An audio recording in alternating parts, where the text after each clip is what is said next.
I'm here today with Joni Ritter, who's the coordinator of this year's Cardboard City event here on campus, which encourages students to build and live in cardboard boxes for 5 days in front of the cafeteria. Thank you for joining me today, Joni. No problem, thank you. All right, will you explain to me a little bit about what the goals are for Cardboard City?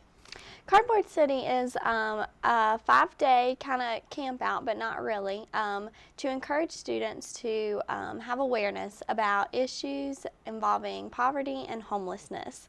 And it's really important that we stay because it's kind of empathetic toward the homeless situation. You know, you can go to college and you can have your house and live in your house, and it gives you a sense that, I don't know, that you just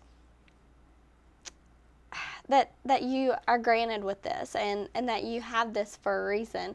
But people that are homeless, they don't have houses and they don't have things to live in and food. I mean, just going to the cafeteria is such a privilege for us to have. So living in a cardboard box and having to eat only peanut butter and jelly and drink water, it's just a way of us showing empathy to their situation and trying to understand what it would be like to be homeless for even a week. And, you know, we can go back to our house and have our homework and have our dinner and things like that, but it's really just gives us a chance to see what it would be like.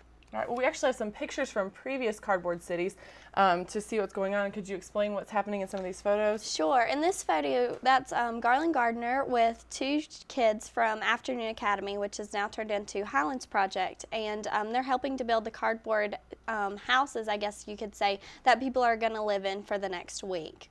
We're also going to have that this year. This is them putting up a sign about Cardboard City, and as you notice, it's going into Van Dyke, which is where a lot of students are going to enter and exit the building, and so we're trying to just raise awareness that this is going on and that homelessness does exist in our area. This is a picture of one of the houses, and as you can see, they're not very well built. If it rained, you know, they would definitely topple over, and that's definitely happened, but it's a situation that people have to face on a daily basis. This is a picture of people have drawn quotes on there from homelessness, just still to raise awareness about the issues that we're dealing with. Wow, that sounds incredible. Those pictures were really great. Now this year, is there going to be any differences, or basically going to be the same event? It's going to be quite different. This is our 3rd annual, and each year we try to grow a little bit and add new activities. Service we like to think of as 2 footprints, and one footprint is the direct service that we provide, and the other footprint is reflection and studying the issues. So with Cardboard City, we're doing 1 foot of service where we can look at the issues that are surrounding poverty and homelessness. But we never really had anything that would be progressive. So this year in Cardboard City, we're looking to do a letter writing campaign in which we write to our local legislators and tell them about the issues. Right now, one of the issues that are being faced is that homeless people are facing a lot of aggression from other people, much like race or sex. We try to make that known that people are being aggressed for that, and that's going to be a whole new social category that people can have lawsuits against. The other thing that we're doing is House of Hope, and we're building a home for a single mother and her 2 children in Abingdon, and we're really excited about this project. Emory Henry College has decided that they're going to be in full support of this, along with the Appalachian Center for Community Service and 2 local Methodist churches, Emory United Methodist and Meadowview United Methodist, and we're each contributing volunteers, money, and anything that we have during 2 weeks just to build the house for this family. And we're looking for a lot of fundraising to go on during that week, and also just a lot of volunteer support. We're hoping that everybody can be involved in this, and everybody can go to the house at some point or another and build a piece of somebody else's home. Well, that's great. And y'all are calling this house the Blitz Build. A Blitz Build, yes. What is that about?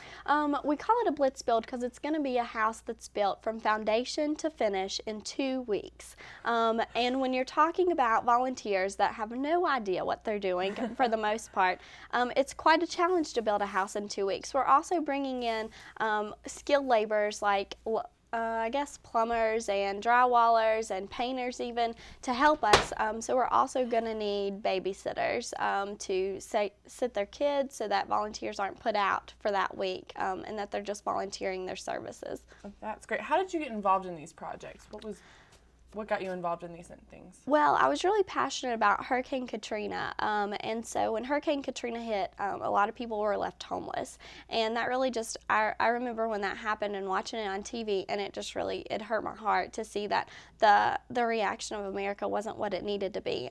This year, the House of Hope, as well as Cardboard City, is taking the place of our Katrina trip down to Mississippi, which is sad, but at the same time I think that it's great that you can do service and realize that you don't need to go farther than your own backyard to find somebody that's in need. So I'm really, really hopeful about this project and excited that it's happening. All right, what should students get excited about as far as this? Could they get involved, and why is this so important to the school and the community? Absolutely.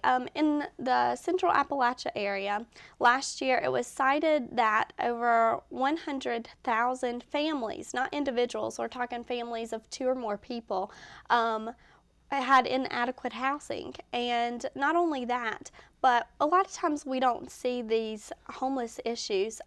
Actually, 3.8 million people are living in housing situations which are like double housing, where you'll have 2 or 3 families trying to live in the same house. This is a huge issue, and people don't realize it because when you don't see something, you don't think it's existing. The way that students can get involved in this is to come to our, if you don't want to stay in the cardboard house, that's okay. But we encourage students to come to our reflections. We're trying to have a sorority fraternity night, a religious life night, to see kind of the aspects of Jesus and other religious figures and how they view homelessness and poverty. We're reflecting on the issues and trying to figure out how we can help and where we go from here with homelessness, and how we figure out how to get the word out that poverty does exist. All right, well, thank you so much for coming on, and people can get in contact with you, yes, if they need to get involved. Who else might they be able to get in contact Absolutely. With Lisa Evans or Amy Braswell, both from the Appalachian Center for Community Service, and we are more than welcome to as many volunteers as we can get, because we're going to need it if we're building a house in only 2 weeks. Definitely. So if anyone out there is looking to help build a house in 2 weeks, just get in contact with Joni or Amy or Lisa. And thank you so much for coming on today, Joni. I'm glad we got to talk. Thank